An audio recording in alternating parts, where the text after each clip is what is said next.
በ500,000 ብር የሰው ሕይወት የገዛው ወጣት አስገራሚ ታሪክ።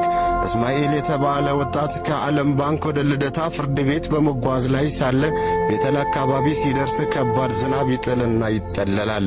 መሃል አስፋልቱ ላይ አንዲት መኪና ከአስፋልቱ አካፋይ ስትጋጭም ይመለከታል። በፍጥነት ወደ መኪናዋም ይሄዳል።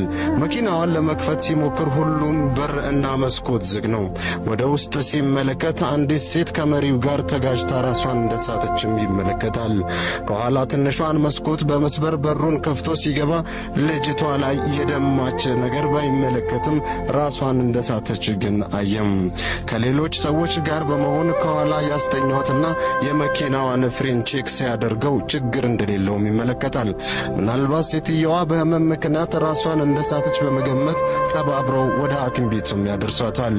ታርዳ አውጥቶ ሕክምናም ይጀምርላታል። ነገር ግን ልጅቷ ራሷን ልታውቅ ግን አልቻለችም። ከምርመራው በኋላ የልብ ችግር እንዳለባትና በዝናቡ ሰዓት መስኮቱን ዘጋግታ የመኪናውን ማሞቂያ በመክፈቷ ለከባድ ችግር እንደደረጋትም በአስቸኳይም ወደ ሀያት ሆስፒታል ተወስዳ ኦፕራሲዮን መደረግ እንዳለባትም ይነገረዋል። ምንም ሳያቅማማ እሺ ብሏቸው አብሯት የነበሩትን ሰዎች አግዙኝ ሲላቸው ረፍዶብናል በሚል ተልካሻ ሰበብ ብቻውንም ጥለውት ብን ይላሉ። እሱም በአምቡላንስ እንድትወሰድ አድርጎ ከኋላ ኋላቸው የራሷን መኪና እያሽከረከረ ተከትሏቸው ሆስፒታል ይደርሳል። ሕክምናው ተጀመረም። በፍጥነትም 500,000 ብር ማስያዝ አለብህም ይሉታል። ምንም ሳያቅማማ ብሩን አስተላለፈላቸው። ስልኳን በእጁ ነው የያዘው፣ ግን የሚደውልላት አንድም ሰው የለም። መታወቂያ ላይ ያለውን የአደጋ ጊዜ ተጠሪዋን ስልክ ሲደውለው አይሰራም። ጭንቅ ውስጥ ገባ። በዛ ላይ ሕክምናው 3 ቀን ፈጀ። አንድም የሚጠይቃትም የሚደውልላትም የለም። ስልኳም በሁለተኛው ቀን ዘጋም። እሱ ደግሞ ከባለቤቱ ተጣልቶ ፍርድ ቤት የሚሄድበት ቀን አልፎበታል። ይህ ክስተትም የተከሰተው በሁለተኛው ቀን ነበር። ከጓደኛው ተደውሎለት እንደተፈረደበትም ተነገረው። ያልተገኘው በጥፋቱ አምኖ ፈርቶ ነው ብላ ፍርድ ቤቱን አሳምና ንብረቶቹን በብዛት እንዲሰጧትም ጠይቃ ውሳኔ አስወስናባለችም አለው። ከሷም እየተጣላው በብዛት ገንዘቡን ይበትናል በሚል ነበር። ለእናቱም ቤት ሰርቷል። ሰፈር ላይ ያለው ችግረኛ ቤቴን አለቅ ብሎ አስደፍሮኛልም ብላለች አለ። የማንም መረጋገጫም አድርጎኛል ብላ ለፍርድ ቤቱ ተናግራለችም ብሎ ነገረው። በለፋውበት ንብረት ሕዝብ ይረዳበታል ብላ ነው የተጣላችው። የፍርድ ቤቱን ውሳኔ ከሰማ በኋላ ጭንቅ ውስጥ ገባ። ራሱን እስኪ ስትም ተረበሸ። በሐሳብ ሰበመን ውስጥ እንዳለ በአራተኛው ቀን ልጅቷ ከአይሲ ክፍል ውስጥ ወጣች። በጣም ደስ አለው። በስሟ ጠርቶ ሲያናግራትም ግራ ገባት። የት እንዳለችና ለምን እዚህ እንደመጣችም ጠየቀችው።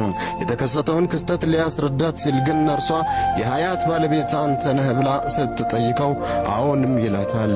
ሰርጀሪው በተሳካ ሁኔታ እንደተሰራና ከባድ እንደነበረም ትነግሯለች። ለዚህ እንኳን ደስ አለህ ብላ መድኃኒት ከፋርማሲ እንዲያመጣላትም ትነግሯለች። እሱ ወደ ፋርማሲ እንደሄደ ሀያት ነርሷን ይህ ሰው ማን ነው? እኔ አላውቀውም። በምን አወቅሽ ባለቤቴ እምታደርጊው ብላ ለነርሷ አፋጠጠቻት። ነርሷም ግራ ገባት። ታዲያ ባለቤትሽ ካልሆነ እንዴት 500,000 ብር ከፍሎ አሳከመሽ ብላ መልሳ ሀያትን ጠየቀቻት። በዚያ መሃል እስማኤል መድኃኒቱን ይዞ መጣ። ነርሷም ሀያትም ሁለቱም መፈጠጡበት። ግራ ገባው። ትንሽ አረፍ እንዳለ ለሀያት የተከሰተውን ክስተት በዝርዝርም አብራራላት። ሀያትም ከረጅም ለቅሶ በኋላ ራሷን መቆጣጠር መቃታት። ነርሷ መጣ አረጋጋቻት። አረጋግታት እንደሄደችም ከዓይኗ የሚፈሰውን ባማልቁም አላት። ለምን እንደምታልቅስም አልገባህ አለው። እባክሽን ሀያት አትረብሽኝ፣ አታልቅሽ እያለ ቢያባብላትም ወደ ራሷ መመለስ ግን ከባድ ሆነባት። እንደምንም ተረጋግታ ታሪኳን እንዲህ በማለት አጫወተችው። ለወላጆቿ ብቸኛ ልጅ እንደሆነችና እናትና አባቷ ውጭ ሀገር እንደሚኖሩም ነገረችው። እሷም ውጭ ሀገር እንደነበረችና በልብ ኬዝ ምክንያት ሀገሯ ስላልተስማማት እዚህ እየኖረች እንደሆነም ነገረችው። ከሷ ጋር ውጭ ይታከሙ የነበሩ ታማሚዎች ሰርጀሪ እንደተሰሩ ሲሞቱ ስላየች አልሰራም ብላ ሀገር ቀይራ በመኖሯ ለውጥ እንደነበራትም ነገረችው። እሱ የወሰነውን ውሳኔ እሷ እንደማትወስን እንደነበረም ነገረችው። ምናልባትም የዚያች ዕለት እሱ 500 ሺህ ብሩን ባይከፍልላት ልትሞት ትችል እንደነበር ሲቃ እየተናነቃትም ነገረችው። ሕይወቷንም በብሩ እንደገዛላት እንደምትቆጥረውም ነገረችው። ከሆስፒታሉ ሳትወጣ 10 ቀንም ሆናት። እሱም ሥራውን ትቶ ቤቱን ትቶ ከሷ ጋር ክትትሉን ጨርሰው በ11ኛው ቀን ከሆስፒታል ወጥተው ጉዞ ወደ ቤተል አደረጉ። ቤተል ሲደርስ የቤቷን አቅጣጫ ጠይቋት ቤቷ ሲደርስ ያየውን ማመን አቃተው። እጅግ ዘመናዊ ውብ ቤተ መንግሥት የሚመስል ቤት ይዛው ገባች። ነገር ግን ቤቱ ውስጥ ከአንዲት ሰራተኛ ውጪ አንድም ሰው የለም። ሰራተኛዋ ሀያትን ስታያት ራሷን መቆጣጠር እስኪያቅታት ማለቀሰች። ለቀናት ጭንቀት ውስጥ እንዳሳለፈችና እናትና አባቷም ከውጭ እየመጡ እንደሆነ ነገረቻት። ቤት አስገብቷት ሊሄድ ሲል ሀያት በፍጹም አትሄድም ብላ እሪታዋን ቀለጠችው። እንድሞት ከፈለክ ሂድ፣ ካልሆነ ግን ከአጠገቤ ሰው ሳይኖር ለማን ጥለኸኝ ትሄዳለህ ብላ በለቅሶ ብዛት አሳመነችው።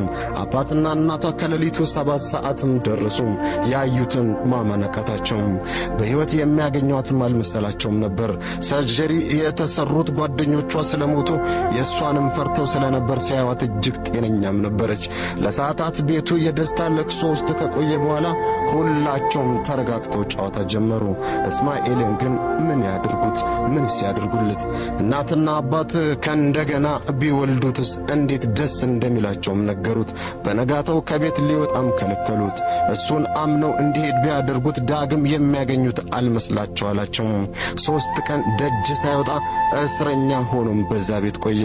ግራ ቢገባው ጓደኞቹን እንዲመጡለት አደረገና በጓደኞቹ አስለመናቸው።